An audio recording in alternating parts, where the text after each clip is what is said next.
আজকে মঙ্গলবার, নিরামিষের দিন। তো নিরামিষ রান্নাবান্নাই হচ্ছে। এখানে করলাম হচ্ছে মিষ্টি কুমড়া ভাজা, পটল, আর এদিকে করবো একটু ভেন্ডি ভাজা, এই যে কেটে রাখছি। আর এদিকে পনিরটাকে একটু আগে ভেজে নিই, তারপরে এটা ভেন্ডিটা ভাজবো। আর পনির আর হচ্ছে এদিকে হচ্ছে পেঁপে আলুর তরকারি। তো পেঁপেটাকে আমি একদম সেদ্ধ করে রাখছি।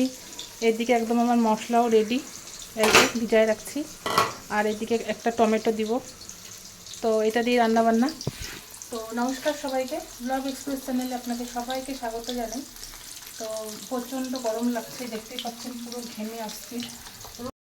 বাইরেটা রোদ উঠছে এখন, কারণ কি সকালবেলা অবধিও হালকা হালকা বৃষ্টি হয়েছিল। এইটা বেশ ভালোই রোদ উঠছে।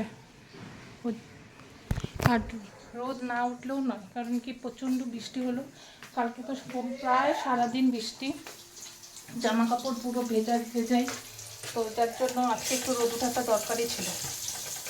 তো এখানে এই যে পনিরটা অলমোস্ট ভাজা হয়ে গেছে, আর অল্প একটু পনির রেখে দিলাম। এই যে অল্প একটু পনির রাখলাম। তো এটা দিয়ে কালকে গুলটুসকে টিফিন দেবো। একটু টিফিন বলতে পনির পরোটা করে দেবো আর সস দিয়ে দেবো, হয়ে যাবে। আজকে অনেকটা উঠতে দেরি হয়ে গেছে। আজকে মানে অলমোস্ট বাসটা ছুটে যাচ্ছিলো, এরকম আমার আগে কখনোই হয়নি। কোনো দিনও এই সিচুয়েশান আসেনি যে বাস ছুটে যাচ্ছে অলমোস্ট। তো আজকে অনেকটা লেট হয়ে গেছিলো এই গুলটুসের এই 5 বছরের স্কুলের জার্নিতে। আজকে ফার্স্ট টাইম বাসটা চলে যাচ্ছিলো, আমি ঘড়ি দেখিও নি, আমার উঠতেও আজকে অনেকটা লেট হয়ে গেছে, অনেকটাই। মোটামুটি রান্নাবান্না কমপ্লিটই হয়ে গেছে। এখানে পেঁপে আলুর তরকারিতে কষানোর পর একটু জল দিলাম। তো এই যে এখানে ভাজা আছে। আর সকালে আমি একটু নিরামিষ তরকারি করছিলাম, তো এই যে এইটা তরকারিটাও রয়ে গেছে। আর এটা হচ্ছে যে গুলটুস না সরি ডুগলুর সেরেলাকের বাটিটা।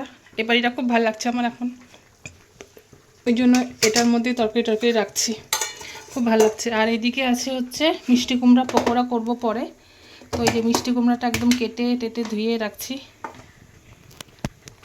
আর এইদিকে এই যে ব্যাটারটাও রেডি করে রাখছি। এই যে এটা একটু কষতে থাকুক।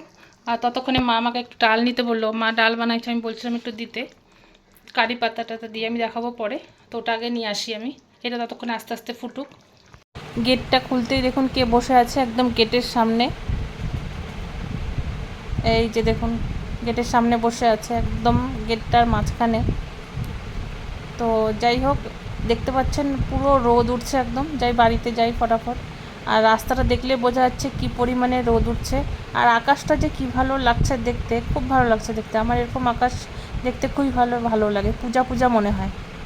দেখুন গুলটুস চলে আসছে স্কুল থেকে, খেতে বসে গেছে। এখন 4:20 মতো বাজে। গুলটুসের আজকে এক্সাম কেমন হলো? একটা ছাড়ছিস খালি? আজকে তো নিরামিষ। এই যে খাওয়া দাওয়া করছিস। তারপরে আবার আর্টের ক্লাস আছে ওর 5টা থেকে। টিউশন তো যাবে না, 5টা থেকে আর্টের ক্লাস করে আসে, বাড়িতেই পড়াশোনা করবে। খাওয়া দাওয়া করুক। শুভ বিকাল সবাইকে। চলে আসলাম রান্নাঘরে, গুলটুসের জন্য একটু খাবার বানাবো বিকালের। যেহেতু বাড়িতে আছে তো বললো লুচি খাবে। তো এই যে তেলটা গরম করতে বসালাম। আর এই যে ময়দা তো মাখাই ছিল, তো সেটাকেই একটু বানিয়ে দিই লুচি কয়েকটা। আর ও গেছে দোকানে জ্যাম আনতে, জ্যাম দিয়ে বলে লুচি খাবে, তার জন্য। তো এই যে মানে কিছুক্ষণ আগে বের করলাম, এখনও এই যে এখনও মানে শক্ত আছে।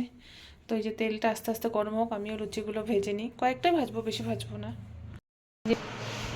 এই যে কয়েকটা লুচি করলাম, আর এই যে জ্যাম দিয়ে ওকে দিব।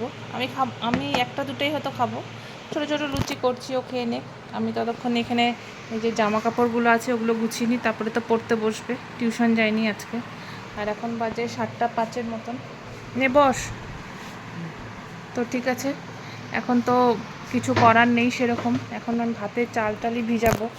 তো ভিডিওটা তাহলে আজকে এখানেই শেষ করি। ভিডিওটা ভালো লাগলে লাইক করবেন, কমেন্ট করবেন, এবং তার থেকেও বেশি ভালো লাগলে সাবস্ক্রাইব করে নেবেন। আজ আসি, দেখা হবে অন্য ব্লগে।